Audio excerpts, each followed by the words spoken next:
This is the magicwordpodcast.com.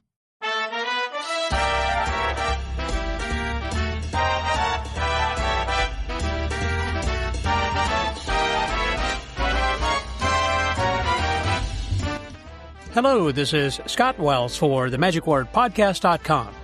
I want to thank all of you who have been going out and starting to vote for the Magic Word Podcast as being, and myself, I guess, as being the best magic podcast in the world for this year's FISM nomination, which we had received, and also received a second nomination for the best newsletter, which I call a pod letter. That is the best magic newsletter in the world. So again, I want to thank many of you who have gone out, who have voted.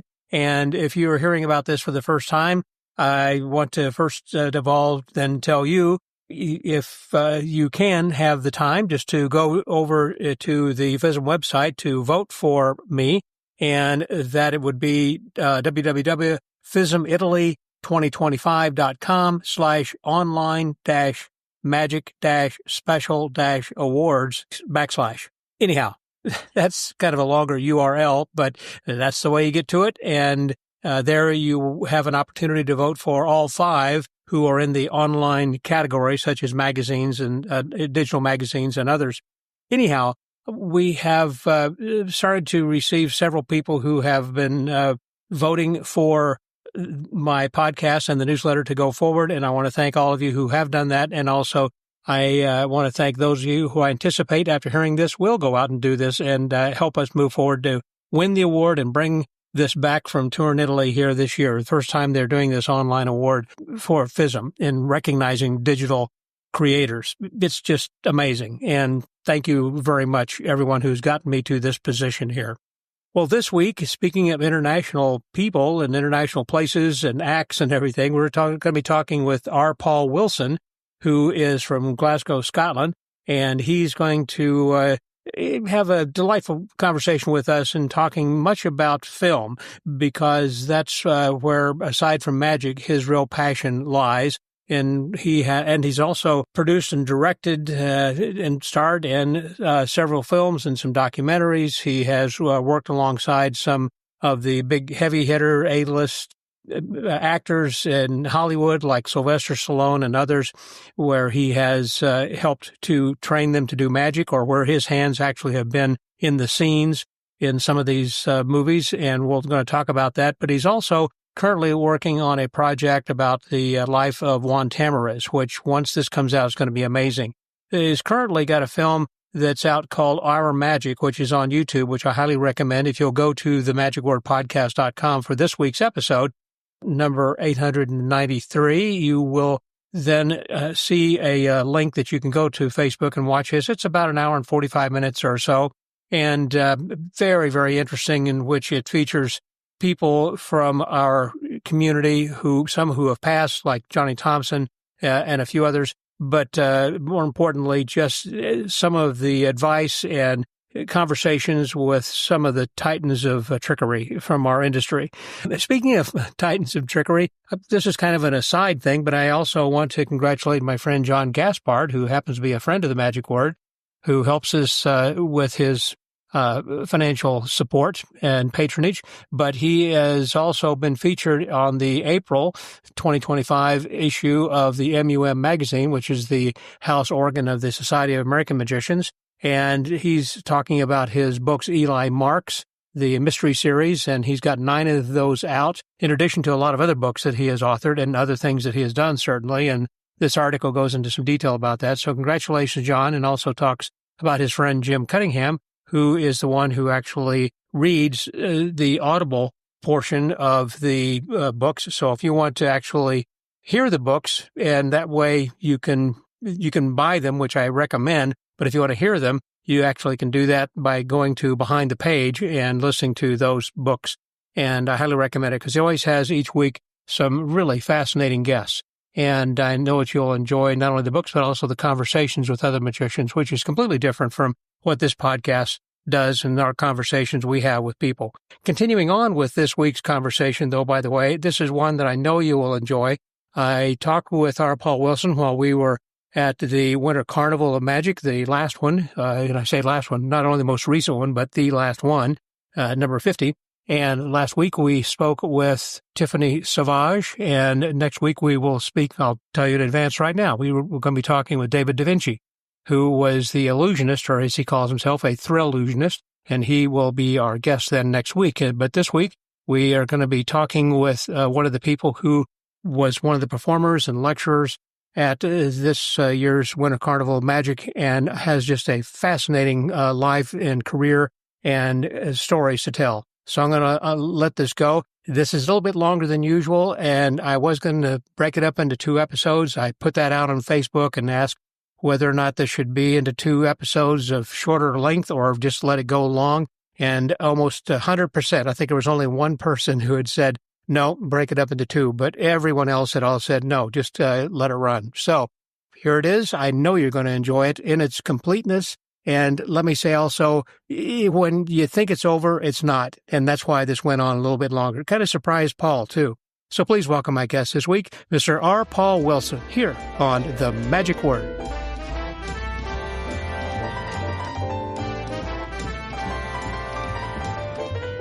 I am here this afternoon with my friend R. Paul Wilson, who is from Glasgow. Is that right? Or what? I live in Glasgow. But that's not okay. So we'll say that's where you're from. Okay. But definitely Scottish, and grew up in Scotland, and has developed not only a fantastic magic career, but also in the film industry, which I want to talk about also because I love film. And he is a creator. He's a writer, producer, director, and has had his hands starring in some movies like Shade and working with Smoking Aces, which was, I thought, one of my favorite films. Actually, Shade was really good too, with Sylvester Stallone and all that. But I remember seeing your show. There was The Real Hustle. And you also had Scammed and Takedown, which were also some shows that mainly just showed kind of in the UK, wasn't it? I think on BBC. I don't know. Did it have worldwide release? Or? Scammed and Takedown were US shows. They were US, and okay. Did not show in the UK at all. And Real Hustle was a UK show that didn't show in the US at all. That was the one I guess I was thinking. Because I remember something had to do like with the being a fishmonger or something, you know. Amongst many others. Things, that was one for whatever reason that had stuck out. Maybe that was the only episode that I saw when I was over there or something. But anyhow, he is someone that I run into from time to time, and I'm sure you do too if you ever go to Magic Live. He is always over in the workshops there with Jason England and some of the other hardcore guys teaching you some of the best stuff. Also appears at other conventions, been at the SAM, and run into him then at Magi Fest, and I don't know wherever. I mean, I go to a lot of conventions. It seems like that Paul's always there. In fact, I remember a couple times we've just been waiting, standing next to each other in line for Magic Live. Exactly. You know? It seems we've done that like half a dozen times. It does. So I don't know how we coordinate that, but we should keep doing it. We should indeed. And so we are here now actually at the Winter Carnival, the 50th and final Winter Carnival in Pigeon Forge, Tennessee. And so please welcome my friend, R. Paul Wilson. Hey there, Paul. How are you, sir? I'm very well. Good. Very well. Good. First question is, since it's your first initials, is R. And so let me guess. Is it R for Raoul? So you're Raoul Paul? Or you know what? I may actually make a change. That's pretty good. I'm Ronald Paul Wilson. Ronald Paul Wilson. And I've always been Paul. My father apparently just decided Ronald Paul was rolled off the tongue better rather than Paul Ronald, but always been Paul. I guess I was born in the time of the Beatles. So, you know, of the 4 choices, I didn't score the losing choice. I don't know if there's a lot of Ringos around, but I got Paul. And of course, so did my cousin. And so did pretty much everybody born that year. But yeah, Paul. But Ron Wilson, who was a really good friend. Yeah. Got it into the Uncanny Scot. The Uncanny Scot. And he got it into his head that I had changed my name because there was already a Ronald Wilson. And it didn't matter how many times I told him, no, I've always been called Paul. And our Paul was just a really handy way of writing because, you know, all the other work I do, there's a lot of Paul Wilsons around. But he always called me Ron. And so and I stayed with him. I stayed at his house for a while as well, you know. Wake up and he said, morning, Ron. I say, morning, Ron. But, you know, but I've always been Paul, and really the R Paul is not so much an affectation, although I'm sure it is. It's just a very useful way of identifying my work against the F. Paul Wilson, who I'm a big fan of, an author who's out there, and Paul Wilson, who wrote a book on how to be calm, which is definitely not me. You seem to be a very chill guy. I'm pretty chill, but if I were to write a book on calm, I think that would be a grand lie. I'm maybe calm on the surface. And a bunch of other Paul Wilsons were out there, musicians and stuff. So our Paul Wilson just tended to be quite useful. And also it means I can be called Paul, R. Paul, RP, P, So, and I think somebody tried to call me R once. I didn't understand. But yeah, it's a very complicated answer. Very simply, I've always been called Paul. My son, we also use his middle name, and I don't think he's ever forgiven me. What was your father that way also? I mean, no? Okay. I think it just happened in the registry office. I see. Paul Ronald became Ronald Paul, and yeah. But I mean, as far as his name, if he went by his first initial, always by his first initial, yeah. Okay. It just happened that I looked into it, but I can feel everybody tuning out of the podcast right now. No, I think that's interesting. I've always wondered that, and I was thinking, I was thinking actually Ronald or Rolando, and I thought that's not right, but Ronald and Ralph were a couple that came to mind, but I thought Raul sounds good. Raul Paul. Yeah, Raul Paul. I said, I might actually do something with that. Speaking of kind of a Spanish E, have you ever gone over to Escuela de Magic with Juan? I assume you have been with Tamariz. Oh yeah, a few times. Yeah, I mean, I've spent the last, I don't know, 30 something years in and out of Spain. I'm a massive Spanophile. I speak enough Spanish to be dangerous. Do you? And, obviously, I've just spent 5 years making a movie in Spain with Juan, and, I saw that picture that was on your website of him sitting in a restaurant in black and white. I love that type of black and white photography. And yeah, I mean, you have a good eye. Yes, just one. We haven't figured out which one yet, though. But that picture was kind of the beginning of the journey we've taken, and that was 7 or 8 years ago, maybe even more. But that was around about the time we started talking about making a documentary together and trying to do something different, because he didn't want to do a standard documentary, and neither did I. And then, but around that time, my family and I would always go every year to Spain, and we would go. We have a lovely place that we stay at. What part of Spain? Near Madrid, or? Well, the place that we stayed at is just outside of Granada, and it's in the Lecrin Valley. It's beautiful. And it's a beautiful townhouse in a lovely old village with a swimming pool on the roof and, amazing views. And we'd go and stay for 2 weeks there, and then we'd do a quick little tour and go home. And one year, the people who owned it needed it, and we had to not go that year. And Juan happened to be in Edinburgh when I found out. And so I because we were planning to be there and then drive over and see him. So Juan invited us to his house, where I also spend summers at his house, on my own in Cadiz. And he invited us over. And so we all went, and we spent, 10 days or something based with Juan. And it was great. My kids love Juan. My wife loves Juan. And his wife is lovely. And Consuelo. Consuelo's always treated me like family. I mean, and then she do most of the cooking, I guess? Well, Consuelo's a really amazing cook, but she doesn't cook very often. What she tends to do is she cooks at special occasions, or occasions where, maybe going out is not appropriate that night. And I would quite often fly from Scotland to Malaga, and then it's a 2.5 hour drive from Malaga to the house. And so I drive, and I get there about midnight with a couple of stops or whatever.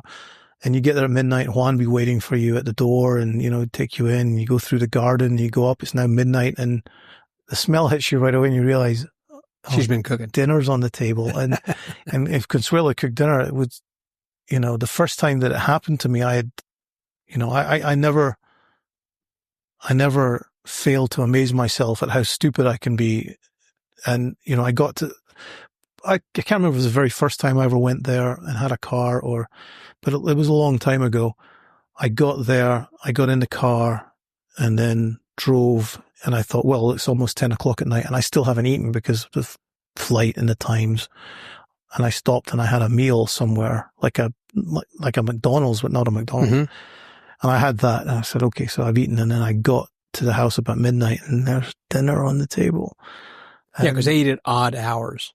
Well, yeah. I mean, but for me, I should have known better, but I get there and dinner's waiting for me. And so I have to eat another meal, which was painful because I was full. But she's an amazing cook. But it's a special occasion when she cooks. So whenever I'm there, I'm always hinting. You know? Oh, I don't know. What do you those potato dishes are much better when you make them. I remember, and maybe she'll make it that night. But it's a special place. I've been going there for a very long time. It's had a massive influence on me not just magic wise, but in other ways. And that photograph was, we all had dinner, and we had dinner in his favorite restaurant and my favorite restaurant, El Faro, which is a wonderful restaurant, even on nights when it's not great, because it can be, not as great as it always is. But even the place, the atmosphere, the feeling, and the food is all wonderful. But the company makes it. That's what makes it special. So we had just had this wonderful meal, and we all got up and we backed off. And I had asked Juan if I could take this picture. It's a special camera called a wide lux, which doesn't have a lens on it. It has a little turret that scans, and you get this wonderful wide image. So that's not a cropped image. That is the image that we took, which is why it's distorted. And this camera is supposed to be for landscapes, but it does these wonderful, big, wide movie cinematic images. And I said to Juan, when I got there, I was really hoping we were going to be seated in one of the alcoves, and we were. And so that way I didn't have to move Juan to the alcove. So that was the table we had all had dinner at. And I wanted him to be alone at the table.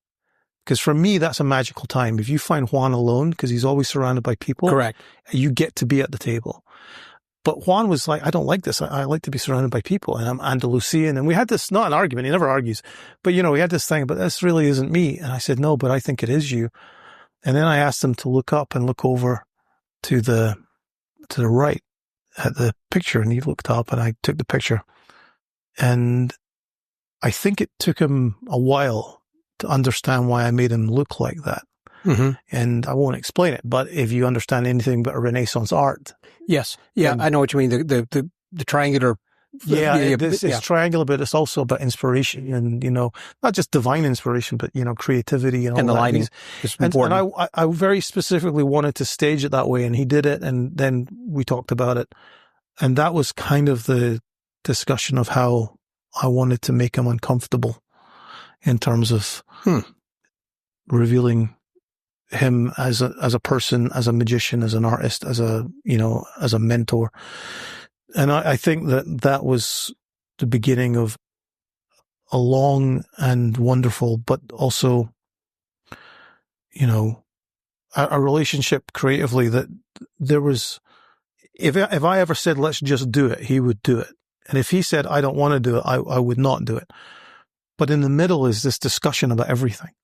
And that's very much in tune with the Spanish vibe, which, is wonderful, but it isn't exclusive to Spain. All of that stuff exists here and everywhere else, but it happens a lot more there, and it's more common there.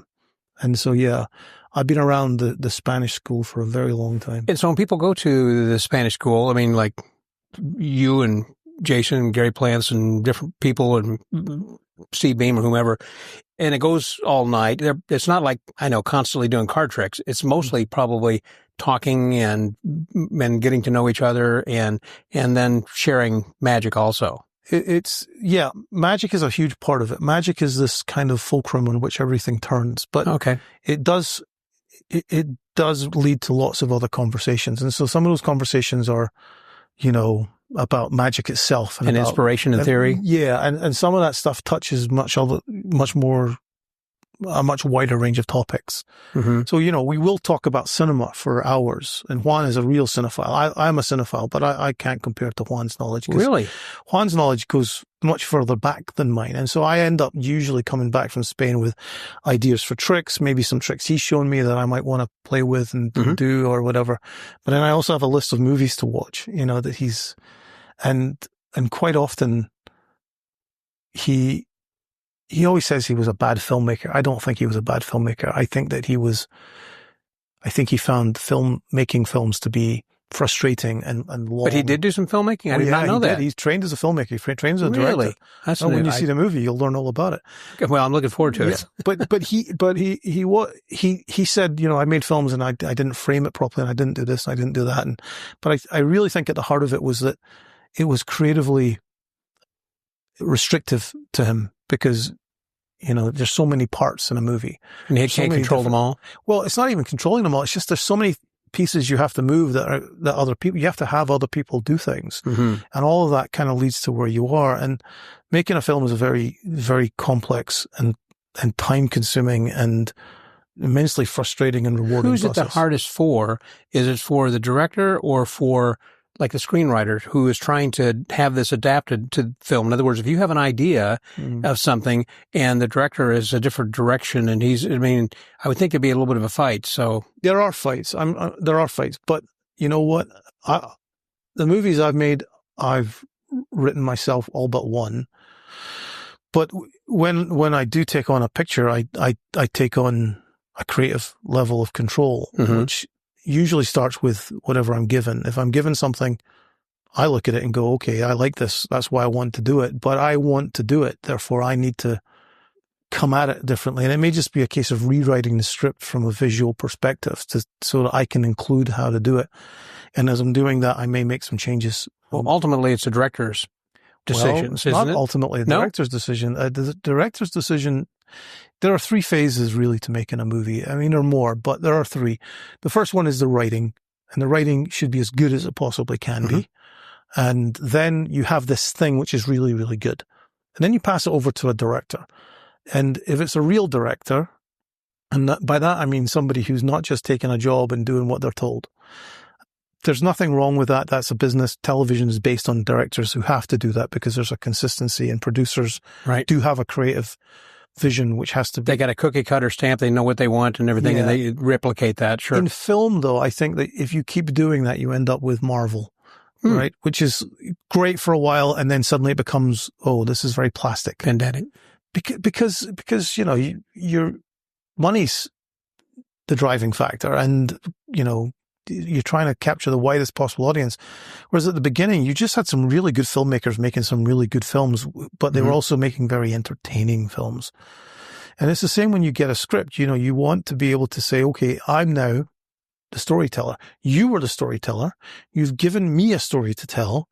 I'm going to tell it with my medium, which is now, camera and working with actors, and the actors, of course, now have a role as well. So, I said there's three, there's four, because the actors must, not everybody wants this, but you want the actors to come in and surprise you, not all of the time, but some of the time. You want them to breathe life into this so that what you're looking to capture is better than you could have imagined. That's why casting's so important. Casting is everything. And it's so important, because if you get actors who are too pliable and will do everything they're told, you get one type of film. If you get actors that are maniacs who just want to do what they want to do and just sort of kind of ignore the material and come up with their own stuff, then you get another type of material. But when you get that beautiful conflict of visions, and then, what happens is not a compromise. What happens is a collusion,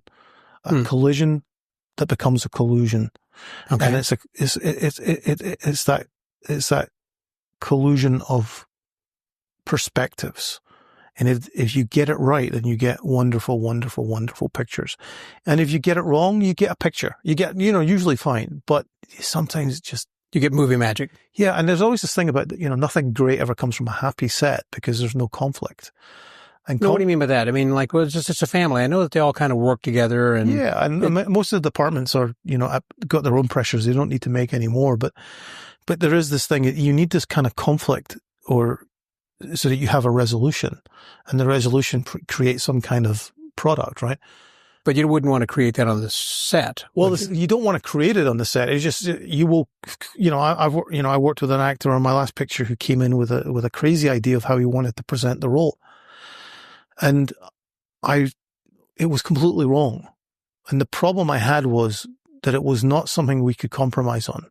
It was not something we could meet in the middle on. It was not something we could work with, because he'd come at it completely the wrong way. Gotcha. Now that's something that I take some responsibility for, but I have to let him talk the entire idea out. And we have a set, we have a limited amount of time. I have to let him talk the entire idea out, and then say what it is that I feel is wrong with that idea without telling him he's wrong. And, It's a slippery, it's a slippery thing. And so, where we do that, it's not in this trailer or if he had one, where we do that, it's important, how we do that. And, how we get to the point where I can say, no, we're not going to do that, but you're not going to be pissed off and that's going to come out in your thing. Although it wouldn't have hurt in this scene because he was yelling at a kid, but it was what he wanted to do would not have been in tune with what he did later. And he did fantastic work in the film ultimately, but that guidance thing, if you have an actor with, and this is a very experienced actor who could have pulled, not rank, because, I wouldn't have taken that, but who could have, pushed a lot harder. He was very professional, very respectful. And I think he felt I was wrong until it came together, until he saw he saw your vision, until he realized what was wrong about it when he was in the position he was, and then he was running with it himself. And then he could say things like, I remember he had a personal issue at home because, he got a phone call and he was a little upset about it. And I said, well, I'll try and get you out a little sooner. But, when we got to the scene, I said, that feeling is really, in tune with what we're doing here. And it's in the film. So, but you have to be able to work with somebody like that and respect their ideas, even when their ideas are completely wrong. That means that it's not always going to be a delighted experience or a delightful experience. And sometimes it can be a horrible experience for some people on set, but the product is fantastic. And it would not have been fantastic if everybody was singing songs and holding hands. But that's because it's a creative process, and a creative process is about people bringing something to the table, and something has to be made out of that. Yeah, because you're working with a lot of A-list type of actors, like I mentioned, Sylvester Stallone and so many others that you've had, and some I'm sure are easier to work with than some others.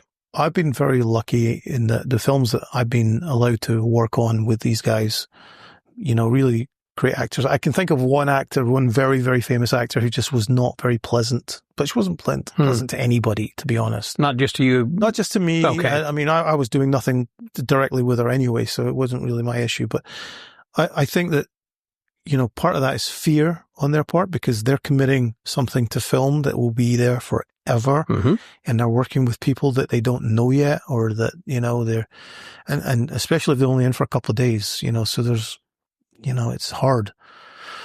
But Stallone was, a delight to work for from my point of view. And, whether we were working on the scenes that we were doing, or whether we were working between scenes on some of the stuff that, I was directing some stuff on that movie, and I was also the advisor. So I was helping him with. You were second unit director on that one? I was second unit director. Was that Shade? Yeah. Damien Neiman, who, just kind of offered me the chance to do that and to do it on many different ways, directing, the opening titles, obviously, the pickups, whenever anything needed to be refilmed, we'd keep little parts of the studio. Sometimes it was just, inserts of people moving cards or looking to see what their hand was. And sometimes it was an actor's glance or something, and they'd come in and do it. And, but generally speaking, I think that it's about being professional, and a lot of really big actors expect that from everybody and come Stallone knew all his lines, and he knew everybody else's lines. Did not need to look at sides almost at all. Other actors did need to look at sides, but they didn't let that get in the way of what they had to do. Everybody's different. And I think that usually if you're dealing with a negative experience with someone, you got to understand there's a lot of fear based in that. And part of that fear is that I'm inexperienced compared to them. They've done 20 films this year. I've done 5 in my entire life, right? Yeah.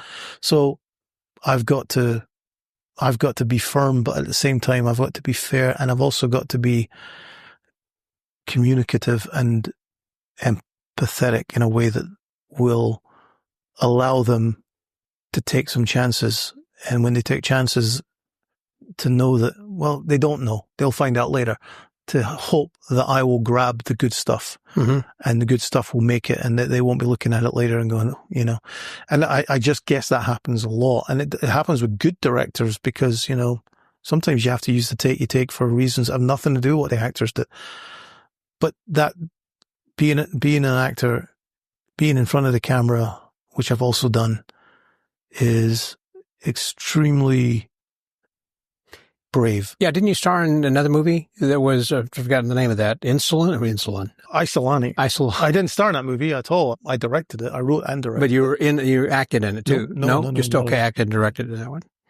No, I try and stay on the back side of the camera because that seems to be my best side. Okay. Did that do well in the box office or BAFTAs or anything? It did very well with some quite big awards, but BIFA, which is the British Independent Film Association, their awards, they nominated us for the Discovery Award. We didn't win, but if you look at the other 4 films that are up with us, they were all, they're huge indies and big. And we were in there. We were also nominated for Camera Image for the cinematography and for directing. So that was. Have you ever worked with Andy Nyman? On film? Film, no. I mean, I've known Andy since we were kids, but no, not on film. I would love to, but because that's a different. Kind of does what actually he does more writing and. Well, Andy's a director and a writer and an actor and a singer and he's a massive, massive talent. And I think that. Yeah, he was just in the West End when I was there. I think he was playing Fagin in Oliver or something. No. He's on Hello Dolly at the moment. What was it? Is it Hello Dolly? He's in. I think that was what it was. Sorry, yeah. And I can't remember what's he about to do. I heard he was going into something else. But he's amazing. I bought a ticket to go see him in Fiddler on the Roof, and I was in London, and then something came up, and I had to go home. And anyway, I missed him in Fiddler on the Roof, which would have been great. But yeah, he's a great talent. But again, he's a very, he's a good friend. I like him a lot. And if I thought he was perfect for something and I went after him. You might consider that having him in 100%. But then I have to remember this is a guy that works with some of the greatest directors of our time and is a good director as well. Mm-hmm. You have to take that into account. So, the fact that we're friends now is not meaningless, but it's like, now we're working on a different level. So I don't know, that would actually scare me a little bit because, it's hard to be yourself at the best of times, but it's a little easier with people that don't know you personally because, I'm a different person away from set. I'm not at set. I try and be available to everybody. And in my personal life, I'm very, I'm a little bit more reserved, even though I'm talking a lot because Scott gave me whiskey before the show, which probably means my Scottish accent might be apparent, but. Well, it's the Scotch whiskey that makes you speak a little Scottish. Yes, that's called a slur. Yeah. A slur. Yeah. A couple of different questions. Going back with Juan Tamariz's movie, tell me how that's coming along, when you think that might be released, or is it in production, editing? Where are you now? The film is finished. It's edited. It's colored. The music is done and the sound is done. We have a little bit of graphics work we're going to do because a friend of the production who's really been marvelous throughout the whole production has a really interesting idea to help us with some of the couple of the images that we want to use are, the photographers are very expensive and we want to use their photographs. It's very expensive. So instead we've gone down a slightly more artistic route. And so we're waiting for some of that to happen and then that'll get dropped in. But the film is done and we had this enormous hill to climb in terms of the copyright issues because we'd used so much television that Juan was in and images. And so that could get to be pretty expensive and a lot of hurdles. Yeah. Well, we started with a Kickstarter. The Kickstarter, it did very well, but we didn't hit our target. And the target was really, that's kind of surprising. Well, because the movie that Sean Farquhar was working on and those guys about that, I mean, they hit their goal and exceeded it. Yes, but their goal was quite a bit shorter than ours. Okay. And we've already spent, a large amount of money making this film over the last 5 or 6 years. And Rob Solomon, who's the producer, has, raised and invested money and helped get it done. And then, we had agreed a very, fair wall to where that had to end. And we made we made a film, I think, worth much more than we spent on it because of the way that we made it. But part of that was we have to kind of just tell the story we want to tell and make the film we want to make. And then we're going to be left with this legal issue of clearing all of these clips. Mm-hmm. And they're important. I'm sure you're looking at and saying, can we afford this or if we leave it out, what will it do to the film? I mean, a lot of decisions. One of the things that I think I've been very lucky in this film is that Rob has basically just said, I've been responsible. I haven't gone overboard, but he has basically said, tell the story you want to tell the way that you want to tell it. And we've done that. And we had Is Rob the producer? Rob Solomon. Yeah. Okay. And so we've done that. And now, but we also now say, this is what we've used. This is exactly what we've used. This is exactly what our liability is. And if you add that liability up to the very top version of how much they might charge you, that's what we were looking for in Kickstarter. And we were advised, don't ask for that. That's too much. Ask for a third of that. And then when you get that, you'll attract more people into the project, and people who do Kickstarter, they understand this world way better than I do. Yeah, I don't. And I said, no, frankly, because the last thing I want is only half the money and not be able to deliver.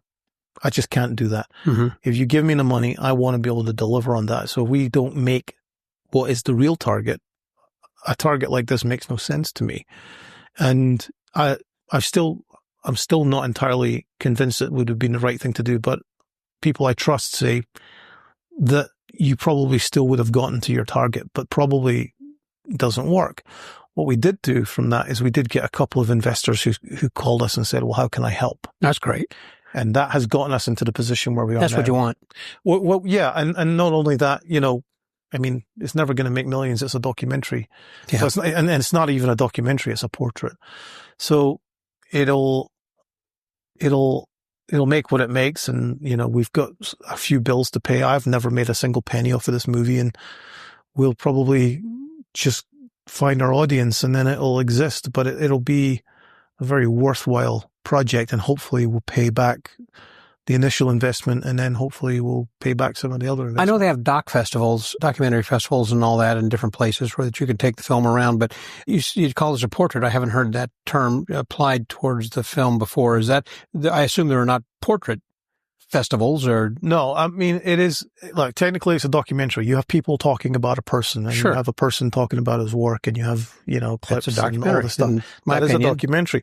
But one of the issues with the documentary was that I had envisioned doing it in a way where we had a crew, where we had a budget, where we had a broadcaster behind us.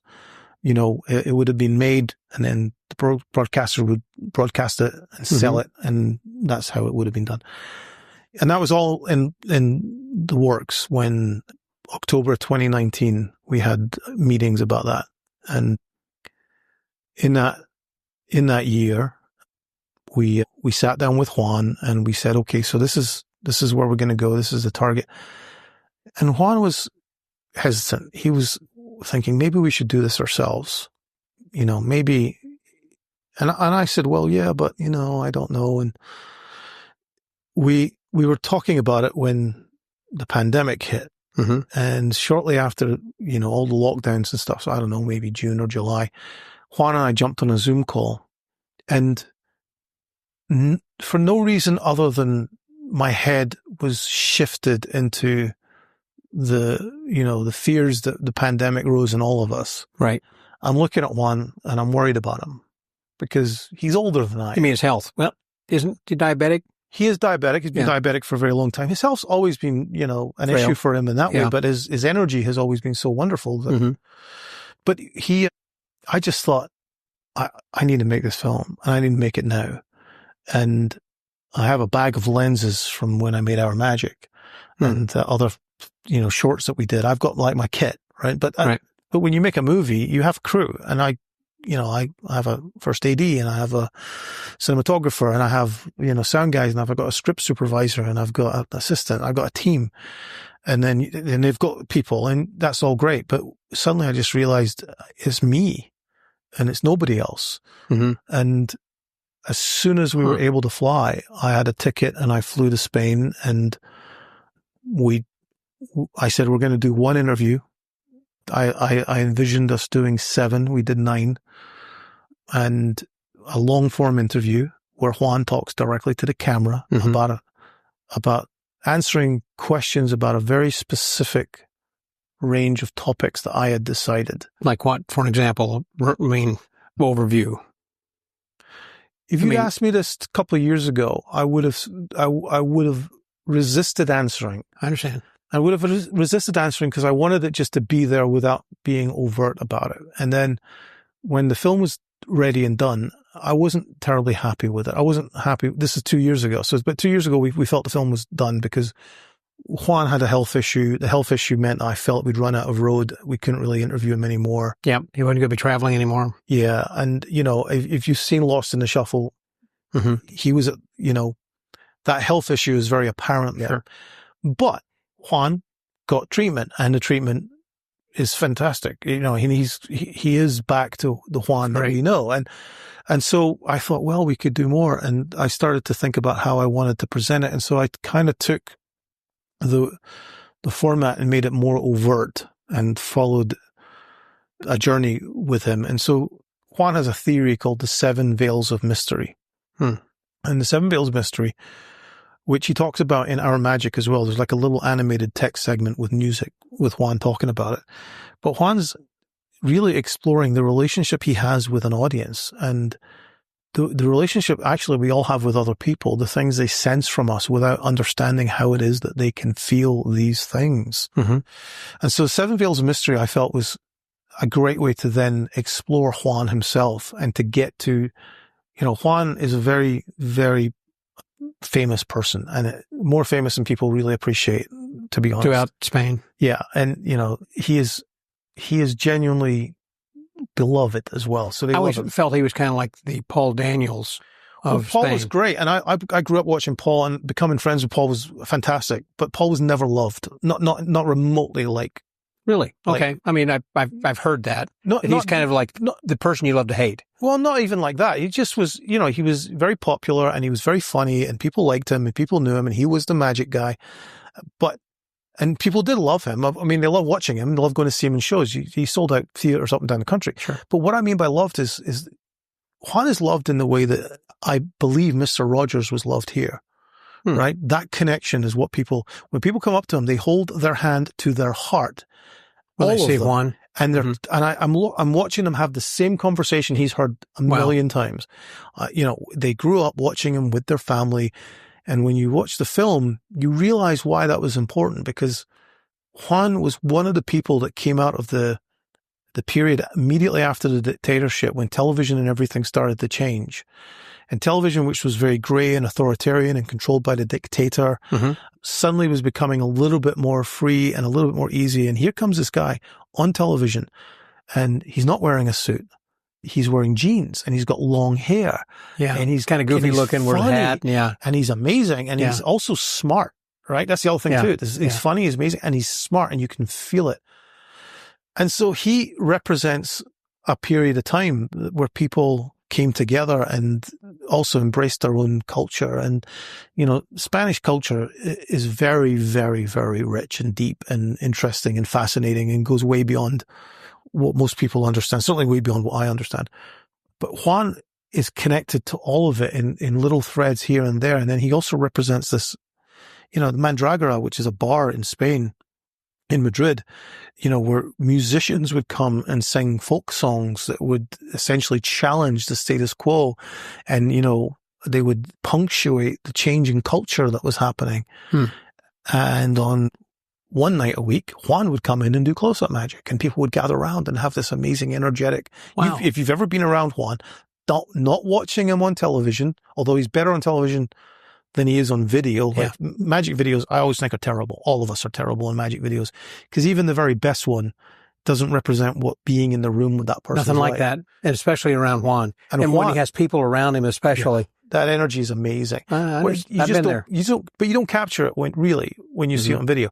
He did a very good job of capturing that on his television shows, because that's exactly what he did. He surrounded himself with people. And so those people's energy and their faces and their reactions was translated through the screen. Because Juan, despite his, protestations, is a wonderful filmmaker, and he realized that in order to communicate through the screen, he had to show them what to relate to. And now Danny Dortiz does the same. He brings people up. Danny's got people all around him too. Right? Yeah. Mm-hmm. And he does the same. Woody Aragon does the same, right? Mm-hmm. Mm-hmm. And that's why I thought it was more of an Escuela kind of method of doing magic. It seems to be Juan-ish, I guess. Yes. I mean, these guys do their own stuff too, but of course. And also you got to remember that Juan is only one part of the Escuela de Magia de Madrid. Ascanio, and Raphael, Juan Anton, Camilo Vasquez, mm-hmm. the group that was there, that they all got together. And at one point, I think Juan wrote it, but they all signed a manifesto about cultivating the next generation, about sharing with people who, need that information, not holding back, not doing what, the sort of classic secrecy thing, about keeping mm-hmm. secrets away from people. Right. They wanted to make sure that they were available to the right people. Mm-hmm. And, who you were and who you knew wasn't what decided that. It was, what you were doing and what you were passionate about and what you needed was what was determining that. And that still exists in Spain. And, I think that you have this culture of sharing was so important. And it's important in the movie. It was so important that if I had somebody say, well, I don't know why they were arguing, but they were arguing that maybe that's not the best way of doing it. And I said, look, they made this decision to consciously help the next generation. Now look at that next generation. Oh my gosh. Yeah. Right. Look at what happened from that. Sure. And then that next generation is also doing the same. And I see places where it may be stopping, where, what I would call, although Spain is a Western country, but where I might call like Western selfishness, where people become more guarded, like, want to keep their secrets. And it's like our pet effects. I'm not going to share this with you. Become a roadblock. And, it's like, well, what Spain accomplished is what happened to a lot of those very secretive people when they got older. They suddenly became more available and they suddenly wanted to find places to share that material. But they were sharing them with people who appreciated it and wanted to learn, as opposed to exposing things to the masses. Or just giving it away. And, right. I mean, a little bit of your, magic soul feels like it dies sometimes when you give something away that's really good, mm-hmm. But especially something you worked on all of your life, but that's the way you grow, because after you have shared that with someone, it's like, then it almost forces you to become more creative in your next endeavor. It does. But, one of the things that really kind of encourages you is seeing somebody do it and do it well or even have fun with it and be passionate about it. That always makes me feel better about releasing stuff. I was talking to someone earlier, I brought out a trick recently that I've done versions of for years. And I think this is absolutely the best version. And I love doing it. And I love doing it in this way. And we released it. And I've had people write to me and say it's fantastic and they love it. That's great. Mm-hmm. But then somebody says, oh, someone's done a really negative review of this. And I said, well, they're entitled to their opinion. Sure. But, not everything is for everybody. But I think that when people say they're enjoying it and they're doing it, I actually get more of a kick out of that than having stuff that they don't know about. Whereas before I used to have this kind of, I've got a secret thing about, and in a way that's just a sort of, I think we all go through a period of that. But now I think one of the Spanish lessons has always been that, when we do Escorial, which I've gone to for many years, again, 30 or so, in Escorial, there's kind of a no egos approach where you can ask anybody anything. Everyone's on the same level, kind of the salt's in the middle of the table kind of a thing. Yeah. And people come who've never been before and open up in ways I've never seen them open up. Mm-hmm. And I don't want to name names, but one of them is a famously secretive guy, a lovely guy, but famously secretive and guarded. And he came and he sat down and he just opened the books. What do you want to know? And it's wonderful. And I think he became more like that when he left. maybe not with everybody, but he certainly became more open when he left because I think it's more rewarding. That's one of the reasons I like to attend the 4F convention, because that's one in which the people who attend are invited. Just like that, I'm sure Escuela is something that you just can't apply to like a school, but there's something, it's an invitation, and one would say, hey, we'd like for you to come to the school or something. Likewise, you're comfortable with who you're sharing it with, what I'm saying at the 4F convention, because you know that they're on a certain level. You don't have to say, here's how you do a double lift, or, here's a bottom or whatever. And there's a trust thing as well, And there's a trust thing, exactly. You feel like they're not competing with you. You understand. They know the ethics, and they understand. There's a family. It's really wonderful when you can take away that layer of competition. Mm-hmm. And we had an incident many years ago, just after an Escorial, where a magician came through Madrid. So Escorial's the name of the town, which is outside of Madrid, 30 miles outside, I think, maybe even less. But we all come back to Spain on a Sunday night, and we all have a big dinner that night somewhere. And because this magician was in town on a lecture tour or something, he joined us. Mm-hmm. And there was something going around that had been shared, a really marvelous idea that nobody had ever seen anything like it before.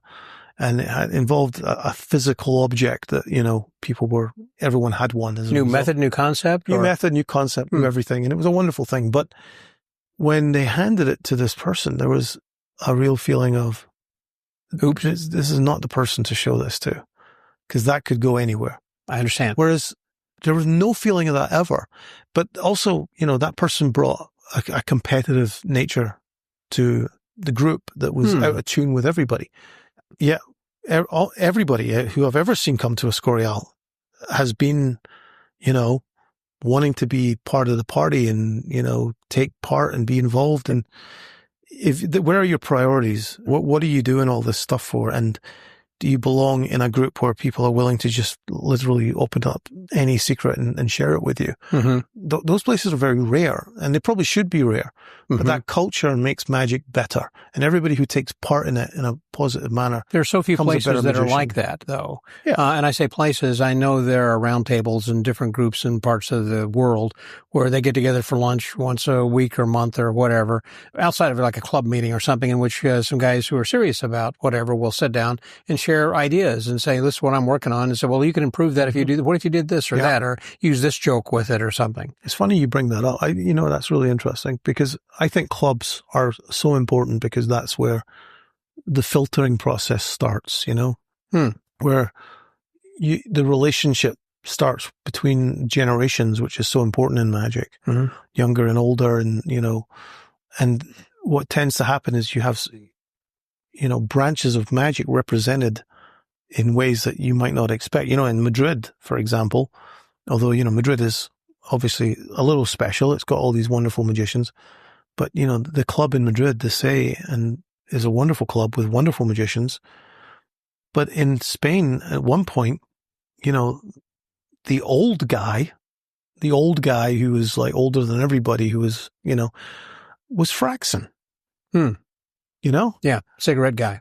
Well, cigarette guy and newspaper and many other things, and if you ever, and Fraxon's, we talk about Fraxon in the film too, because, Juan talks about 3 of his mentors in the film. And I think that Fraxon, when you see him, we have some film of him, he lights up, he lights up the stage. He lights up as a human being. You almost don't need to put a light on him. He seems to be emitting it. He's just he's so alive up there. And he gave Juan an amazing piece of advice, which again, you have to see the picture to hear it, but it's an amazing piece of advice about why you're up there and what you want from it and how important that is and what it really is that you're doing. And then, but that's because they had Fraxon. But not everybody has that it factor. Yeah, but in Scotland, we had Roy Walton. Roy Walton, exactly. Right? We had Charlie Cameron in Edinburgh, who was the godfather of bizarre magic. That's right. Mentalism. And he was just Charlie, right? Mm-hmm. But I would spend hours sitting with Charlie. And then, of course, Pat Page, who lived in London, but spent a lot of time in Scotland. I would go to conventions where Pat had his little booth to sell his products, which are fantastic. Yeah. And his family, by the way, still sell those. Correct. Even at Blackpool. And, these are great, great, great tricks. But during the Eastbourne and Southport IBM conventions, the dealer's room was deserted because of the events. People would be at the events. Okay. So for, I don't know, 60, 70, 80% of the day, nobody would be there. So I would go down, spend my money, get a terrible room in some squalid, awful bed and breakfast, and whatever I could afford. And then I'd buy a registration. I'd see absolutely none of the lectures. I'd see absolutely none of the shows, except for the competition, which was always a lot of fun to watch because half of it was terrible and half of it was great.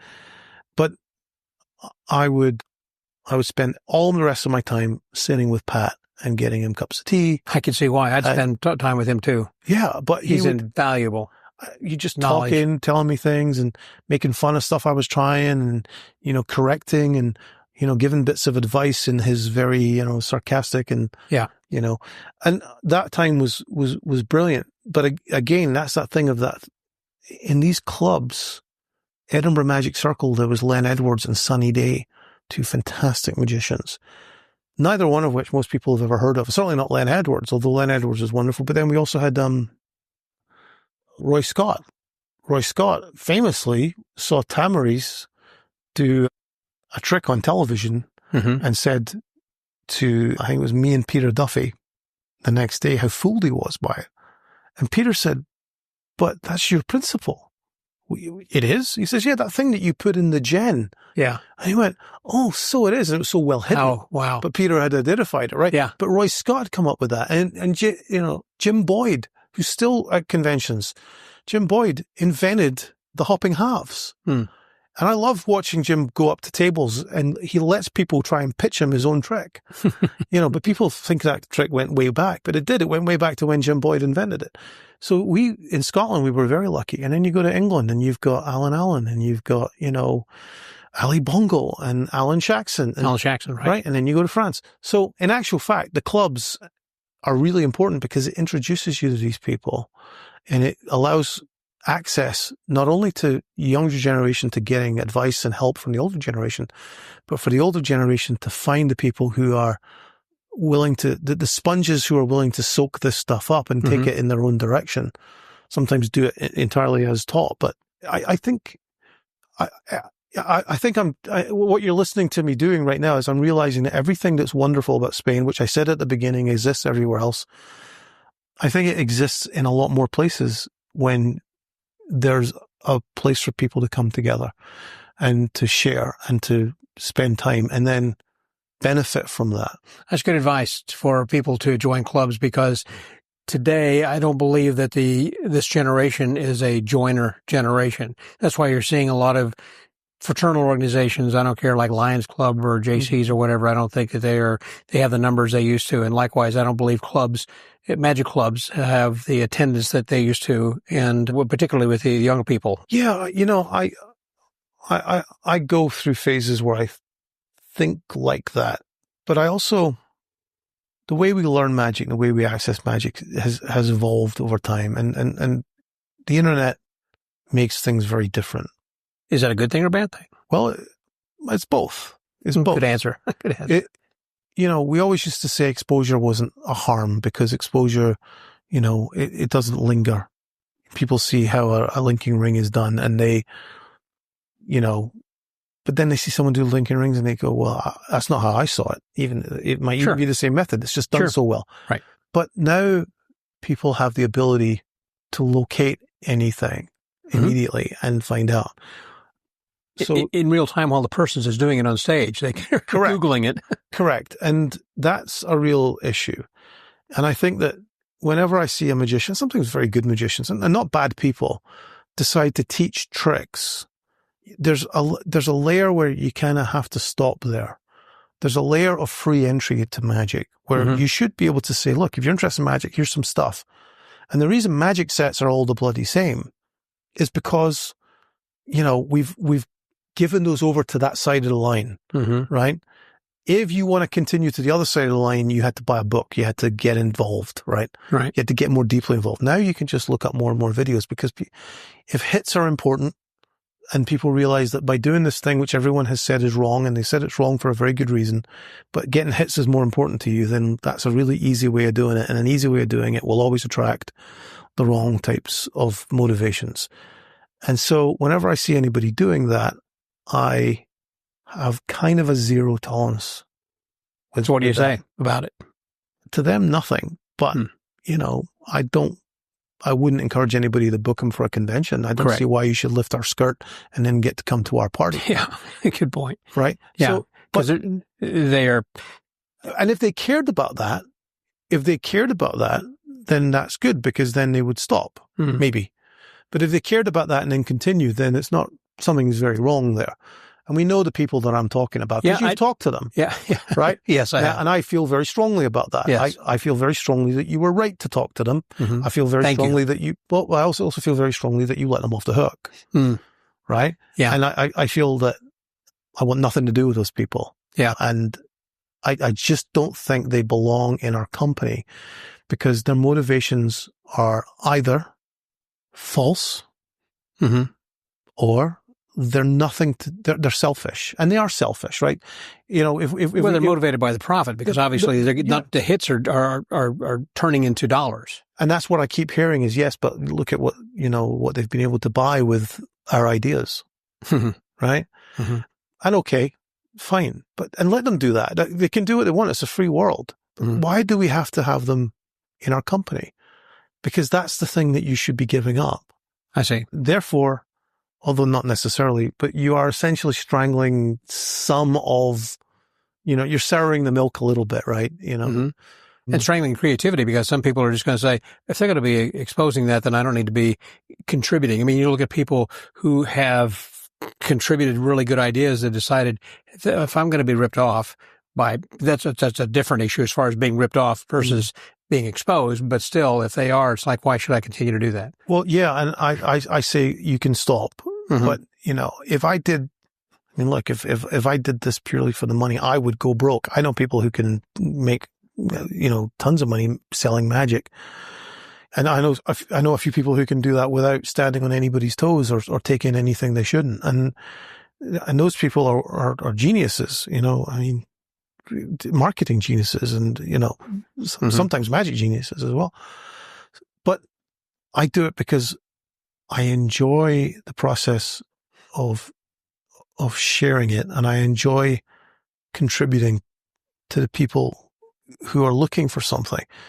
But I also kind of enjoy showing off how clever I think I am, because usually someone will come around and say, I know you think you're clever, but here's this manuscript from 1923. And you go, oh my Put you in your place. And quite often, that can be done for absolutely anybody. But yeah, I do think that the process of sharing this stuff and, the marketing of it, it's nice. You sell stuff and people are willing to buy it. That's all very good. But as I said, again, going back to the trick I was talking about earlier, I said, look, I very much like every single thing I've shared.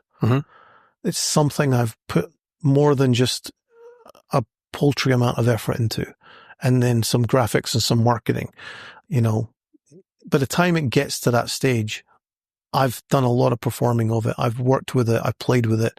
I feel it's ready. And I like that piece. That piece is something I do and would do. And that's the only razor I've got to judge anything that I put out. I like it.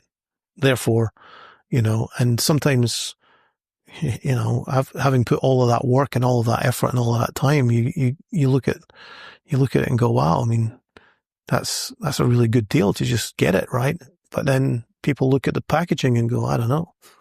Right. So that stuff is all weird and frustrating. And, and I don't like the process of magic reviews very much.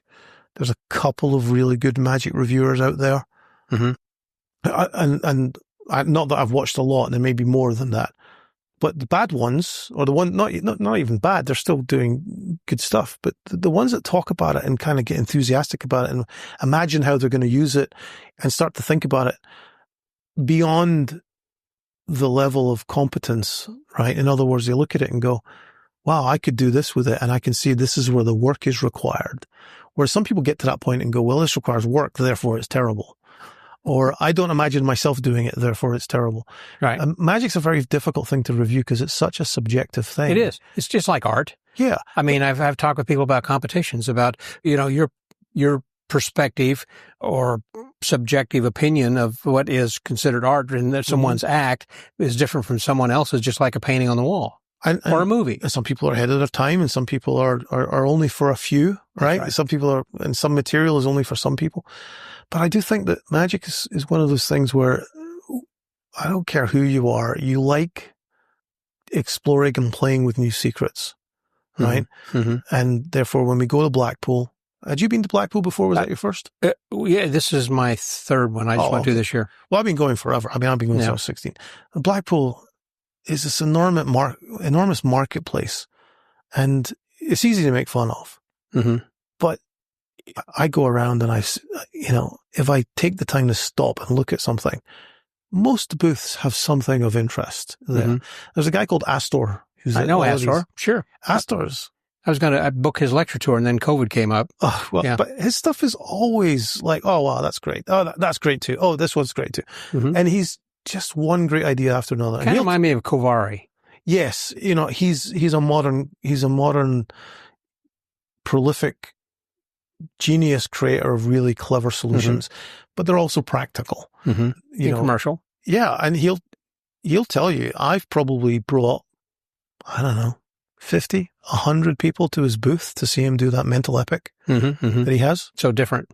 Yeah. But not only that, no forces, right? Yeah, correct. They choose everything. Correct. And you go, well, that's they great. What? That is great. And it's so wonderful. And I've never bought one. I should just buy one so I could do it for myself. But I love taking people. I took Matt King over and I watched him and he was like, oh, wow. And it's such a great thing when he flips that over. Yeah. Astor, there's another guy and his name escapes me, but he does this really fantastic finger through bill. And, I got one of those from him and I used to do it all the time. But every time I went up to his booth, he had stuff not packaged very well. Homemade packaging. It's funny how packaging makes a difference. It does now. Today. It does now. When Banachek and I had put out Psychokinetic Pen, it was just in a Ziploc bag and a Xerox instructions. And we sold thousands of those. And I bought hundreds of them and sold them in lectures. Mm-hmm. So I had a whole routine with Psychokinetic Pen. It was built up to it. And so I used to buy those and the ones that you made it probably. Yep. Which is long Ziploc bags. Which is why my fingers don't work, because I was making these things popping out it's a long story, but my hands don't go together, my fingers, because of making those pens. Really? Yeah. I stripped the tendons. I mean, there because you had this dowel rod and then put the big pen on there and trying to get that blue tip off, because they used a different kind of glue. I stopped using the original because people apparently were stuck on the end of the thing and they were going to choking. It was a choking hazard. So Bic made them differently. And so I made this thing that I can kind of pop this thing off. But as I was doing that, I went through about 500 or 700 of these things and then realized the next day I just had it permanently damaged my finger. Wow. Wow. Another trick that I used to, there's been a few tricks that I've bought and taken on lecture tours just because I thought they were great. Like, what's his name? I always get one name in my head and I forget. Joe Mogar's little set of knives. Yeah. Little set of knives. I took it to Japan and sold it around Japan with a really simple routine that I put together. And I got to the end of the tour and I was with Shigeo Furugawa, who's one of the modern masters of magic. He's just fantastic. And we were standing on the train station. I was going to continue back to Tokyo and he was going, I think, to have a walking vacation with his son. And he asked me, he said, can you teach me a trick? And can I record it so I can learn it? I was like, yeah. And it was the sequence for the knives. And I didn't even know what I had, and so, but those knives were so good, those knives were so well made, so well made. And another trick that I absolutely adore, and I've still got a couple of them because I do it whenever, if you're at my house and you ask for a pen, there's a chance you're getting some kind of gaff for a trick. And the bending pen that Cornelius brought out. Oh yeah, John. Yeah. Mm-hmm. Remember that? So you Yep. had the solid pen and then you bent and it would bend. Sure. And then it would come back and you give it to them and they couldn't bend it. Mm-hmm. That was a kind of a terrible trick to sell to magicians because they kind of looked at it and went, well, I don't know. But you put a good routine with it was fascinating because they saw it bend. I saw that bend, but I'm not sure. Yeah. And that's a wonderful place to be. So yeah. I always, I'm always thinking about the lectures I saw as a kid before things were so commercialized. And they just are now. Where packaging is so important. Like some of those reviews, well, not the good ones, the bad ones I've seen, spend half the review talking about the packaging and barely mention the effect, The guys that would come around, and Lee Earl was one of them. Every couple of years, he'd turn up with a set of those notes. And I've got so many lecture notes from that period. I'd see every lecture that came through town. And what you were hoping for was that they'd bring something that you'd never seen before because we didn't have the internet. We had magazine articles. Right. And, Joe Givens. Yeah, Joe Givens came through town and he did his lecture and he had won FISM a couple of years earlier. Yep. His lecture was great and it's still great. I've still got those notes and they're still great. And, good stuff. And, he and I have sat down and I keep telling him how great that lecture was and, his matrix with the buttons and then the buttons are sewn on in the corner. Sewn on, right. It's all terrific stuff. That was much more exciting to me than going around Blackpool where you're overwhelmed. Mm-hmm. And we were talking today about one of my favorite techniques of Steve Forty and others have used it as well, which is, show you 100 things and explain all of it so you remember none of it. Right? That's true. I feel like that in Blackpool. I walk around that room and I feel numb. You can be, and you forget everything. It's again, usually I think we can handle about 3 things, and after that, if you could do 4, it's an overload. Yeah, I mean, I didn't see what I think is one of the great tricks there, which I saw on video afterwards, which was the teddy bear out the back. Correct. I saw that same thing. Actually, someone told me you ought to go see that, and I didn't get around to it, but I saw the video on that, and it's pretty amazing. It's fantastic, and it sold out immediately. But I can't imagine myself doing it. But it's not my thing. I tell you what. If my kids were young, I'd just bought it. I've got puppets that we used to play with the kids with. So I think that was there, though. That was there. I was at Bon Lee's stand and said hello to him. He's a great magician from Hong Kong. Yep. But I didn't stop and look at that, or I wasn't curious enough. I was numb by the time I got around to there. And I think that those lectures where people would come through town. Again, Learall was really clever because he had this magazine, I think called Synergy. Yeah, correct. Synergy had all these great contributions and he would basically make a deal with the contributors to add it to his lecture tour. Mm-hmm. So he didn't have to come up with like 8 great things. He was teaching other people's tricks. And his own too, I learned the center tear from him and years later we asked him to come and teach it at the clinic because I still think it's one of the great center tears. You think it's better than Richard Osterland's? I do.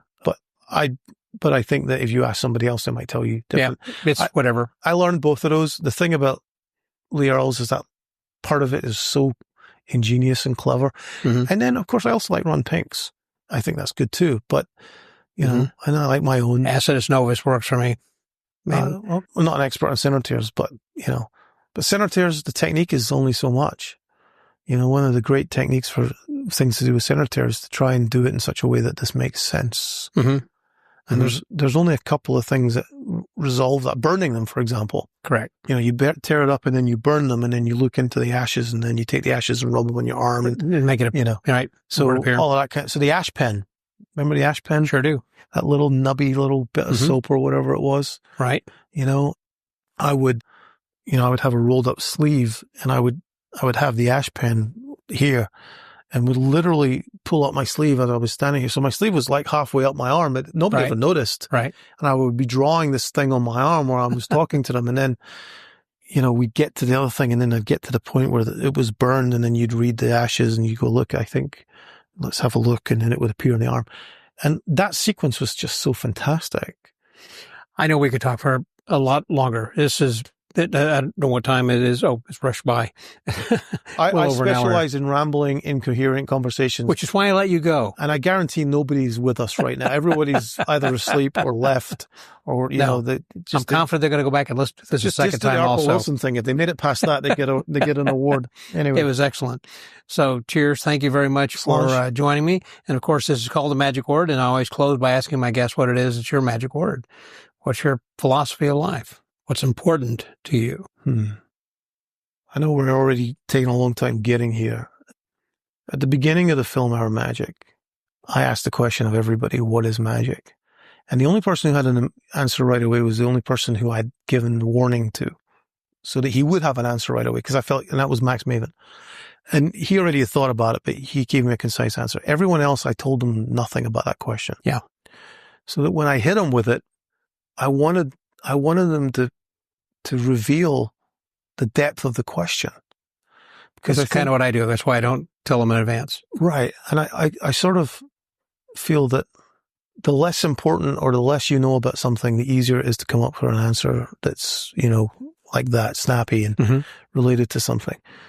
So there's only one word that comes to mind, and it's hard to just say it, because it, rather than explain it, to preface it with everything that is both slightly cliched about it and everything that is deep and meaningful and thoughtful about it, whatever you read into it, you're probably right. And so really the word is love.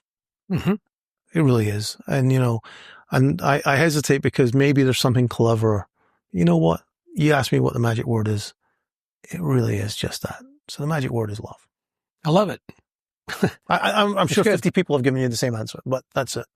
Well, they've had variations on that. I'd probably say maybe out of the last 900, that may be less than a dozen actually have used that. So that is somewhat original. So I think it's very important, but not necessarily a recurring theme like I thought that it might be. I mean, family and different other kinds of things, that might come in. All of that. And that's the thing is when you say what's the magic, encompassing. When you say what's the magic word, and I know it's love, I go, well, how is that going to be interpreted? And then I realized, just thinking about it here, actually you can interpret it any way you like. You're probably right. But yeah, it is love. And to end on this, the way you think and the things that you think have an enormous effect on everything. And that's just true of life. And, I think that one of the things I did years ago was I took 3 Post-it notes and I put them on my wall. And the 3 Post-it notes, and there's one word on each one that says, make good art. And I fail and succeed at that on various levels ever since, but it's always there, and it's, always somewhere where I can see it. Omnipresent. And it's basically like, that's an expression of what is it you want to do? What is it you want to accomplish? Make good art. And what is art? Well, that could be one of 20 things: a magic trick, a movie, a story, a piece of writing, a photograph of Juan in a very rare moment, right? All of that just is there. And it doesn't matter what people think about it, because along the way, I love doing it. Yeah. That's your passion. Yeah. Here we are. That's all said. That's enough said. Thank you very much. I appreciate it, Paul. Great. This has been great. I've enjoyed our time together, and I look forward to spending the rest of the weekend here, spending with you as well. Yeah, it's going to be fun. I mean, never been to Pigeon Forge before, which is... It's not someplace on the map that Scottish people would normally stop off. Well, we were talking as we were driving up the main sort of street here, and I was like, hey, there's an upside down building over here, So I think the Titanic down there, yeah. Yeah, and that's the thing. It's like, okay, so, obviously King Kong's in the building over there. I was like, you're right. Why? But, obviously we're finished. But the amount of times in my life, Eric Mead and I once sat out on Juan's porch after talking late into the night. We were talking about the 7 Veils. It was the first time that Juan ever raised the 7 Veils with us. And Juan went to make himself some lunch or something, because you got to remember, Juan starts with dinner, has lunch about 3 a.m, and has breakfast before he goes to bed. Right. And we were sitting there, and we're just sitting, enjoying the moment. But we're also thinking about what we were said. And I look over and Eric looks at me and he says, card tricks. Card tricks got us here. We're sitting on a porch in Spain talking to one of the great masters of the world at what he does, who's also one of the nicest and most loving people in the world. And, you know, whatever we ate that night would have been fantastic and wonderful. And, Sure. you know, we're in this fantastic part of the world. And it's because when we were kids, we picked up card tricks, you know, and other things can do that. But I think magic does it in a way that, you know, it brings together people and places and times that people outside of magic can't really understand. That some of us, I mean, I'm now in my 50s, but when I'm in my 20s and 30s and some of my closest friends are in their 70s and 80s, that's really unusual. For most people, but not within our profession. Yeah. And I have friends who are, you know, financially not very well off at all and are geniuses, and some who are, you know, captains of industry and flying around the world and haven't finished high school. And and all these kind of crazy people. And then I've got, you know, I get to talk to kids who are got this amazing perspective that I had at one point from a different time and a different perspective, and would be resisted by the older generation almost, you know, or discouraged even, you know. And now I'm like, you know, this is great. You know, show me something else. What else are you doing? That's right. Yeah. And I'm still like a child. Fantastic. But yeah. And, you know, but then, you know, then the other side of that is that I recently picked up the guitar. I'm rubbish. I have a guitar in my room right now.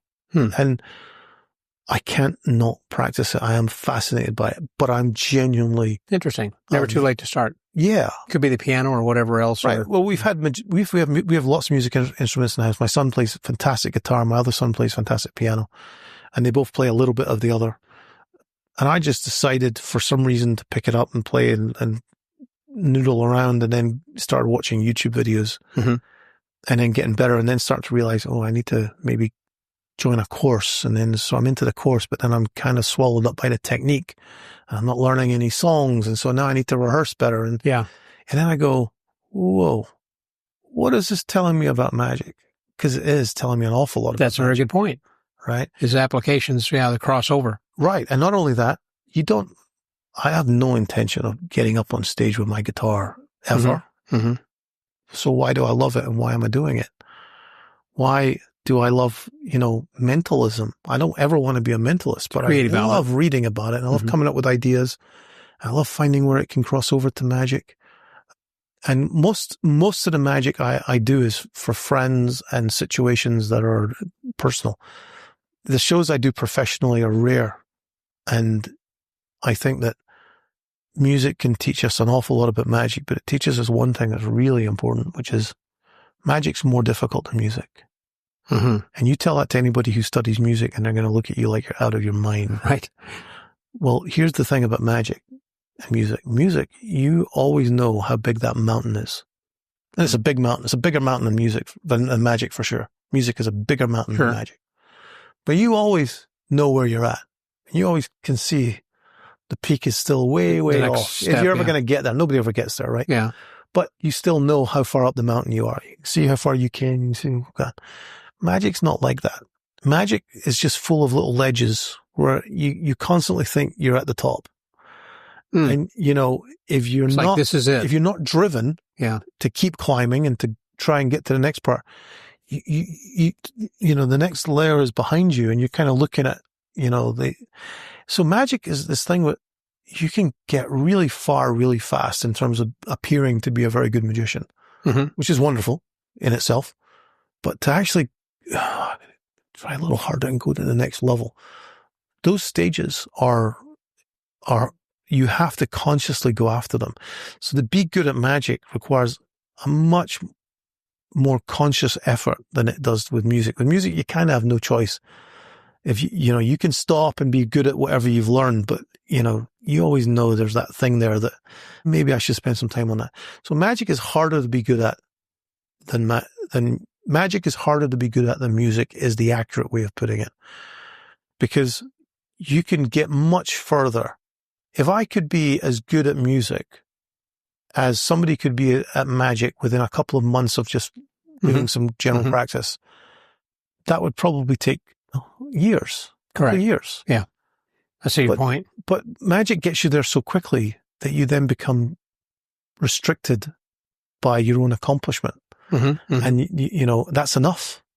And you can stay on that level just buying tricks and doing, you know, but the next level is, you know, and the top levels have got nothing to do with sleight of hand and technique. And, you know, I think that's really a very interesting way to look at it. And I like theorizing a lot because I think I can help people who have other motivations, whether it's doing magic personally or whether it's being a professional. And when I work with professionals on TV and, you know, as a producer and whatever, and director and all that stuff.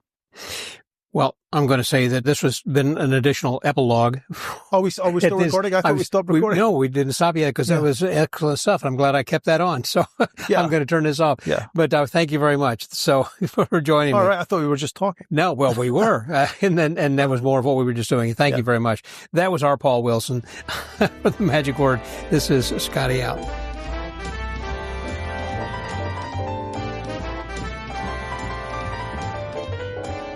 I want to thank our Paul Wilson for being my guest here this week, and I want to thank each of you for tuning in and listening to this episode.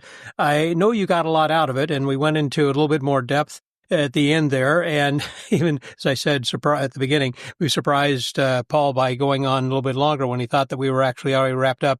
And I was going to edit that out, but I thought the conversation he had with Eric Mead and some of the other bits of advice and stories he told were part of the gold, I think, in just having a conversation, which is what this podcast is all about. I hope you enjoyed it as much as I enjoyed having an opportunity to sit down and chat with this fine young man who is so talented. And it was an honor just to be in his presence and to hear the stories he had to tell. So again, thank you very much, Paul. And so we had kind of a longer episode, so I'm going to wrap this up quickly and just say until next week, stay well, get booked, and remember to make good art. This is Scotty out.